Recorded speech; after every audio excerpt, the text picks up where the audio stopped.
আজকের ভিডিওটা শুরু করার আগে একটা কথা, জোয়ার ভাটার এমন একটা বিষয় আছে যেটা খুবই গুরুত্বপূর্ণ, কিন্তু আমরা প্রায় কেউই খেয়াল করছি না, আর সেটাই আজকে খুলে বলবো। বিশ্বাস করো, আজকের বিশ্লেষণটা শুনলে তোমার শাশুড়ি বৌমার সম্পর্কটা নিয়ে পুরো দৃষ্টিভঙ্গি বদলে যাবে। পরে কি হবে তা কেউ জানে না, কিন্তু এতটুকু নিশ্চিত করে বলা যায়, এই মুহূর্তে উজি আর তার শাশুড়ির কেমিস্ট্রি সিরিয়ালের সবচেয়ে শক্তিশালী জুটি।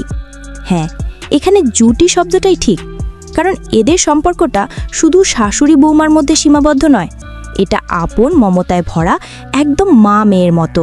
গত কয়েকদিনে জোয়ার ভাটাতে এত কিছু ঘটেছে যে চরিত্রগুলো সম্পর্ক নিয়ে আলাদাভাবে কথা বলারই সময় মেলেনি, কিন্তু আজকের এপিসোড দেখে মনে হলো ঋষির মা আর উজির এই সম্পর্কটা নিয়ে একটু গভীরভাবে কথা বলা প্রয়োজন।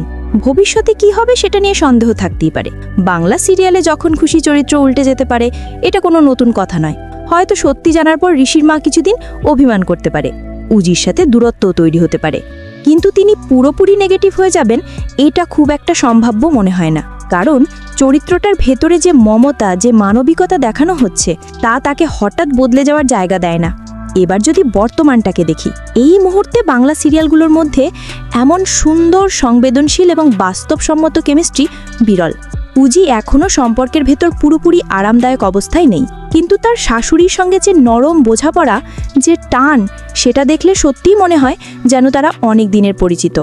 অভিনয়ের দিক থেকেও দুজনেই অসাধারণ কাজ করছেন। উজি মানে আরাত্রিকার অভিনয় আগেই প্রমাণিত, তবে যিনি ঋষির মায়ের চরিত্রে, তাঁর অভিনয় সত্যি আলাদা করে নজর কাড়ে। চোখের ভাষা, সংলাপ, আবেগ সব মিলিয়ে মনে হয় তিনি অভিনয় করছেন না, যেন সত্যি এমন একজন মা। এখন ভাবো, উজি যখন পুরো মন থেকে ঋষিকে মেনে নেবে, যখন দুজনের মধ্যে ভুল বোঝাবুঝি শেষ হবে, তখন এই শাশুড়ি বৌমার সম্পর্ক কোন জায়গায় দাঁড়াবে? এটা ঠিক সেই সম্পর্কের মতো যেটা গল্পের ভবিষ্যতে সবচেয়ে বড় শক্তি হয়ে উঠতে পারে। এবার তোমরা বলো, এই শাশুড়ি বৌমার কেমিস্ট্রি তোমাদের কেমন লাগছে? কমেন্টে অবশ্যই জানাও। জোয়ার ভাটা সোম থেকে শনি রাত 9টায় জি বাংলায় দেখতে ভুলবে না। আর এই রকম সব আপডেট সবার আগে পেতে আমাদের চ্যানেলটি সাবস্ক্রাইব করে রেখো।